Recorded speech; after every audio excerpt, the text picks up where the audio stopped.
ধ্যান রাতে ছিলেন নবী, ধ্যান রাতে ছিলেন নবী গারে হেরাতে।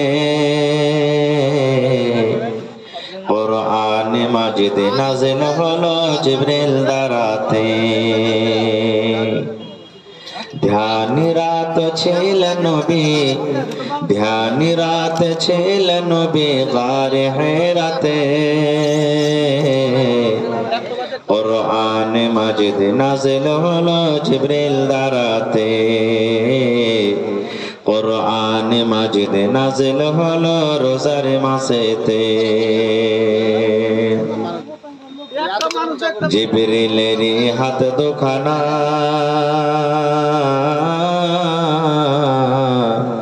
চেপে ধরলেন মোর নবীর সিনা। জিবরিলের হাত দুখানা, রে আমার উম্মত, আল্লাহ রাব্বুল আলামিন আসমানের উপরে একটা ঘর তৈরি করেছেন। আসমানের উপরে আল্লাহ রাব্বুল আলামিন একটা ঘর বানিয়েছেন, যে ঘরটার নাম হলো বাইতে মামুর। ওই ঘরের তওয়াফ করেন কারা? ফেরেশতারা। কত করে তওয়াফ করেন? আল্লাহ রাসূল বলেছেন, উম্মত রে, একদিনে এক রাতে মানে 24 ঘন্টাতে প্রত্যেক দিন ফেরেশতারা ওই ঘরের তওয়াফ করতে আসেন। কত আছেন? এক দুই করে গিনতে গিনতে গিনতে গিনতে গিনতে ৭০,০০০ ফেরেশতা তওয়াফ করতে আসেন। একদিনে ৭০,০০০ ফেরেশতারা তওয়াফ করে চলে যান।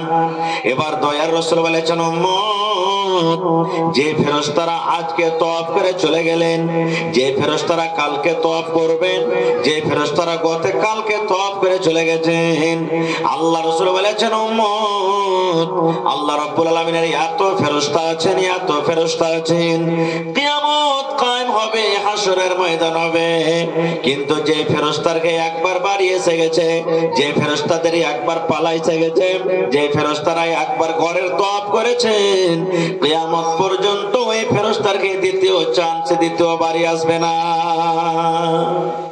এত আল্লাহর ফেরেশতা আছেন। আজকে যারা তওয়াফ করে চলে গেলেন, দ্বিতীয়বার ওদের চান্স আসবে না। তবে বলবেন, হাজী মাওলানা, ফেরেশতারকে কাম কি আছে? অনেক কাম ফেরেশতারকে। আল্লাহ রাব্বুল আলামিন কোন ফেরেশতাকে পানির মালিক বানিয়ে রেখেছেন, আল্লাহ কোন ফেরেশতাকে রোজির মালিক বানিয়ে রেখেছেন, আল্লাহ রাব্বুল আলামিন কোন ফেরেশতাকে হাওয়ার মালিক করে রেখেছেন, আল্লাহ রাব্বুল আলামিন যেমন মালাকুল মউতকে জান কবজ করার মালিক বানিয়ে রেখেছেন, আল্লাহ রাব্বুল আলামিন জিবরিল ফেরেশতাকে নবীদের কাছে আসবেন, নবীদের কাছে পয়গাম পৌঁছাবেন, এই কাজের জন্য আল্লাহ বানিয়ে রেখেছেন। এই মতো মুসলমান প্রত্যেক মানুষের কাছে দুটা করে ফেরেশতা আছে, একটা ভালো লাগবে, একটা মন্দ। আমি আমার জীবনে কি করব না করব, একটা ফেরেশতা লিখবেন, আর একটা ফেরেশতা গুনাহ লিখতে আছেন। এই মতো আল্লাহর কিছু ফেরেশতা আছেন, জমিনের উপরে সাইর তাফরি করেন, জমিনের উপরে ঘুরে বেড়ান। এই যে আপনার স্টেশনের কাছে কোন ফেরেশতা ঘোরাফেরা করছেন, কোন ফেরেশতা আপনার কাঠিয়ারের কাছে আছেন, কোন ফেরেশতা পূর্ণিয়াতে আছেন, কোন ফেরেশতা লাভাতে আছেন, কোন ফেরেশতা শামসিতে আছেন। এই মতো তারা ঘোরাফেরা করছেন। বলবেন, মাওলানা, তাদের কাজ কি? তাদের কাজ হলো এটাই, কোন জায়গাতে আল্লাহর জিকির হয়, কোন জায়গাতে আল্লাহর নাম হয়, কোন জায়গাতে আল্লাহর জিকির আজকার হয়, কোন জায়গাতে আল্লাহ রাব্বুল আলামিনের মানুষরা গুণগান করে, ওই জায়গা ওই লোকগুলাকে ফেরেশতারা খুঁজে খুঁজে করেন, ওই ফেরেশতারাকে লোকেরা খোঁজাখুঁজি করেন। এবার খুঁজতে খুঁজতে খুঁজতে যখন একটা মজলিস কোন ফেরেশতা পেয়ে যাবেন, ও আপার ফেরেশতারাকে ডাক দিয়ে বলবেন, ও আল্লাহর ফেরেশতা, শুনে তোমরা তাড়াতাড়ি করে চলে এসো, আজকে নয়া 60তে জলসা হয়, কোরআনের কথা হয়, নবীর কথা হয়, আল্লাহর কথা হয়। এখানে বাড়ি ঘর ছেড়ে কত নর নারী কষ্ট করে বসে আছেন, এসো এসো এসো এসো, তোমরা তাড়াতাড়ি করে চলে এসো। যেমন আপনার রাইতে গায়ে ছুটে গেছে, 4-5 বাপ্পাটা আছেন, লাইট দিয়ে বলছেন, বেটা রে, কেউ এইদিকে যা, কেউ ওদিকে যা, কেউ এইদিকে যা, কেউ এইদিকে যা। যখন কেউ পাবি তখন ডাক দিবি, ভাই গায়ে গরু পেয়েছি, তাড়াতাড়ি করে চলাই। এরকম ভাবে ডাক দিকি দিন আমরা। রে মুসলমান, ঠিক ঠিক এই মতো আল্লাহর নবী বলেছেন, যখন কোন ফেরেশতারা কোন মজলিস পেয়ে যায়, অন্য ফেরেশতারাকে ডাক দিয়ে বলেন, ফেরেশতারা রে, তাড়াতাড়ি করে তোমরা চলে এসো, এই জায়গাতে হিফজুল কোরআন মাদ্রাসার ভিতরে জালসা হয়, সমস্ত গ্রামের লোকেরা, এলাকার লোকেরা এক জায়গাতে জড়ো হয়েছে। এবার ওই ফেরেশতারা এসে কি করবেন?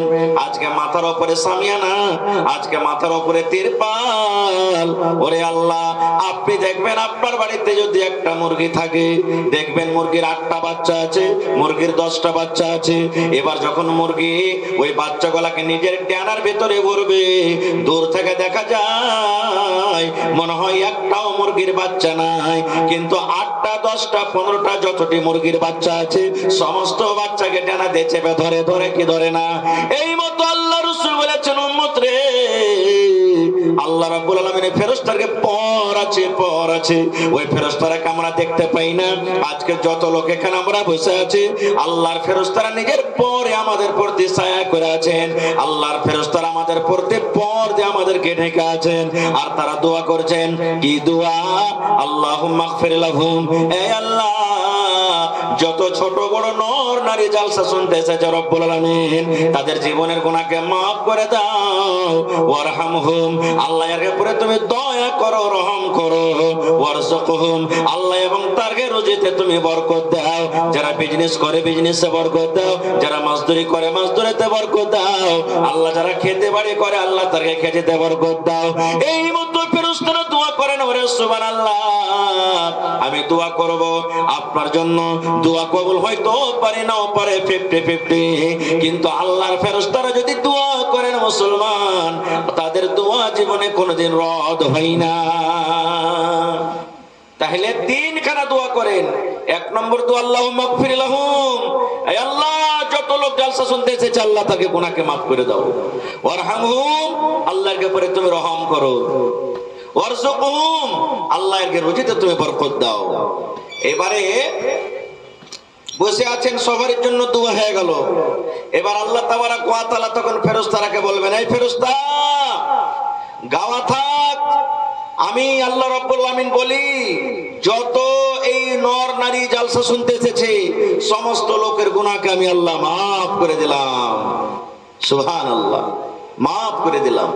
এবার তখন ফেরেশতারা বলবেন, আল্লাহ, ওই মজলিসের মধ্যে আল্লাহ একটা লোক এসেছে, ও জালসা শোনার নিয়াতে আসেনি আল্লাহ জি, ও তো রাস্তা দিয়ে হেঁটে যাচ্ছিল কোনো কাজে, আর ও দেখছে যেখানে জালসা হয়েছে তখন হয়তো বসে গেছে। আল্লাহ ওই মজলিসে ওরও তুমি গুনাহ maaf করে দিলে? আল্লাহ রাব্বুল আলামিন বললেন, হ্যাঁ রে বান্দা, হ্যাঁ, ওই লোকটার আমি গুনাহকে maaf করে দিলাম। তাহলে এই মজলিসটা কত দামি আছে বুঝে দেখেন, এই মজলিসটা কত দামি। আজকে যদি এই সুযোগ, এই মৌকা, এই মজলিস ছেড়ে যদি আমরা রোডে রোডে চায়ের দোকানে এদিক ওদিকে ঘুরে বেড়াই, তাহলে এই ফজিলতটা আমরা পাবো জি ভাই? এই ফজিলতটা আমরা পাবো না। এবারে আপনারা শিখবেন, সাহাবায়ে কেরাম শিখেছেন। কি শিখেছেন? বুখারী শরীফের লম্বা হাদিস, হাদিসটা 2-3 পাতার হাদিস আছে। ইলমে কোনোদিন লজ্জা করতে হবে না, শরম করতে হবে না।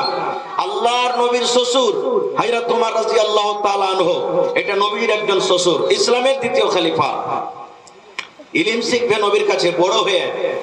নবীর শ্বশুর তখন জানছেন যে কত বড় লোকটা হতে পারে। এবারে একজন সাহাবীর সাথে বন্ধুতালি করলেন, দোস্তি লাগাইলেন। ওমর ফারুক রাদিয়াল্লাহু তাআলা আনহু একটা সাহাবীর সাথে দোস্তি করছেন। কি দোস্তি? বলছে, ভাই আনসারী, তুমিও গরিব মানুষ ভাই, আমিও গরিব মানুষ, না খাটলে বাড়ি চলবে না। খুব না খাটতে গেলে ছেলে মেয়েরা না খেয়ে থাকবে, আর যদি আমরা খাটতে চলে যাই তাহলে নবীর কাছে ইলম শিখতে পারবো না ভাই। তো কি করতে হবে? হযরত ওমর রাদিয়াল্লাহু তাআলা আনহু ওর বন্ধুকে বলছেন, ভাই, একদিন আমি খাটতে যাব। একদিন ওমর ফারুক বলছেন, আমি খাটতে যাব, আর তুমি নবীর কাছে ইলম শিখবে, আর যা আমি মজুরি পাবো সন্ধ্যাবেলাতে অর্ধেক আমার ছেলে মেয়ের জন্য বাড়তে রাখবো, অর্ধেক তোমার ছেলে মেয়ের জন্য দিয়ে দিব, আর নবীর বাড়িতে তুমি সারা দিন যা শিখবে সন্ধ্যাবেলাতে তুমি আমাকে শিখিয়ে দিবে। তারপরের দিন কি করতে হবে ভাই? আমি ওমর ফারুক নবীর পাঞ্জরে ইলম শিখবো, আর তুমি খাটতে যাইবে, যা তুমি মজুরি পাইবে তুমি অর্ধেক আমাকে দিবে, তোমার অর্ধেক তোমার মেয়ে ছেলের জন্য রাখবে, আর আমি সারা দিন যা শিখবো তোমাকে সন্ধ্যাবেলাতে আমি শিখিয়ে দিব। ভাই মুসলমান, বুখারী শরীফের হাদিস, দেখেন কেমন পাল্লা পাল্লি। আজকে এতটি লোক আমরা বসে আছি, কোনোদিন কোন মাওলানার কাছে কোনো দোয়া জিজ্ঞাসা করেছি? কোনোদিন কোন মাওলানার কাছে কোনো হাদিস শিখেছি? শিখি না। আমরা না জানি তাও আমরা শিখতে যাই না। ভাই আমার, এ মুসলমান ভাই, ইলম শিখাটা প্রত্যেক মুসলমানদের জন্য ফরজ, ওয়াজিব আছে। এখানে এই কথাটা বলা হয়নি, আল্লাহ রাসূল এই কথাটা বলেননি যে মুসলমান বলতে ছোট বাচ্চা, মুসলমান বলতে ছোট ছেলে, মুসলমান বলতে ছোট মেয়েরা শুধু পড়ালেখা করবে আর বড় মানুষরা করবে না। না, যারা জানে না তারা শিখবে, তারা শিখবে। আজকে যত লোক এখানে বসে আছেন, আমরা যখন খেতে বসি কি বলে খেতে শুরু করতে হবে বলেন তো আপনারা? জোরে বলেন, একটু কথা বলেন। বিসমিল্লাহ বলে, মাশাআল্লাহ। বিসমিল্লাহির রহমানির রহিম বলা চলবে? খেতে বসবেন তখন গোটা বিসমিল্লাহির রহমানির রহিম বলা চলবে? চলবে না। খুব শুধু বিসমিল্লাহ।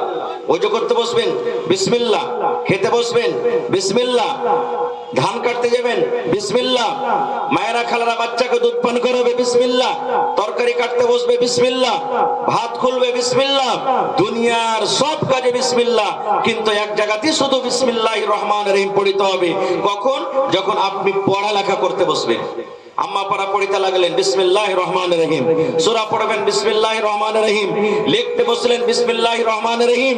যখন পড়ালেখা করতে বসবেন তখন গোটা বিসমিল্লাহির রহমানির রহিম পড়বেন। তাছাড়া